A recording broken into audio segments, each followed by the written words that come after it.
Hello, this is Jeffrey T. Fertiller, back with another Service Management Leadership video. We thank you for joining us today and hope you'll look around at our other videos. Today's topic is a simple one, and it's straight out of the ITIL books. 3 ways to justify the cost of service transition. Service transition encompasses several processes, but most people know it as the release and deployment process, change management process, those type, as we transition from our service design to implementation to service operations. This transition is the implementation piece. So the 3 ways to justify cost of that service transition, straight out of the ITIL books, it's first of all, you have to consider the cost of your failed changes. Failed changes are costly. They create incidents, unplanned outages, and they cause rework. That's the part that most people miss when they think of failed changes. Sure, you have to redo it again, but who's paying for that time?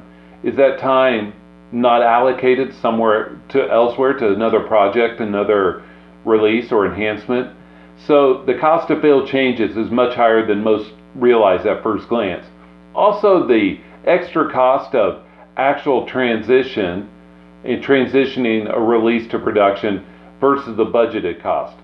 Having your release and deployment process helps you budget costs, helps you with resource allocation, which helps with cost understanding.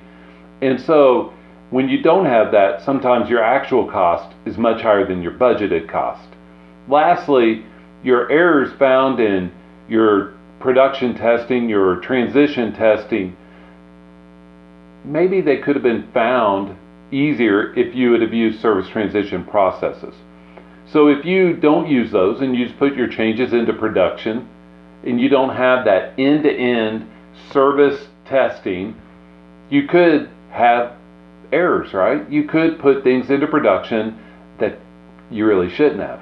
And so I would encourage you to consider these costs, because we do realize that the cost of having service transition isn't zero.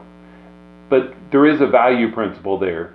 There is a value proposition of which it is better to have the service transition and have a higher uptime, higher availability of your services, plus you understand all the costs.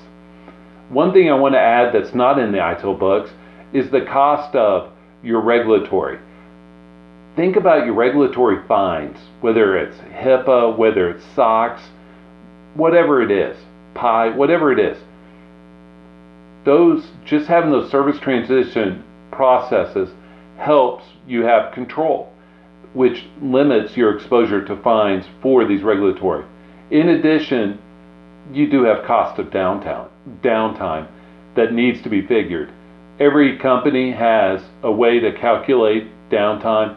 We'll share the formulas on another video. Just want to introduce these 3 ways to justify the cost of your service transition. This is Jeffrey T. Fertiller. Thank you for joining us on this video. Please like or share it. Subscribe to our channel. Leave us feedback through comments below or an email. We'd love to hear from you. Have a great day. Bye.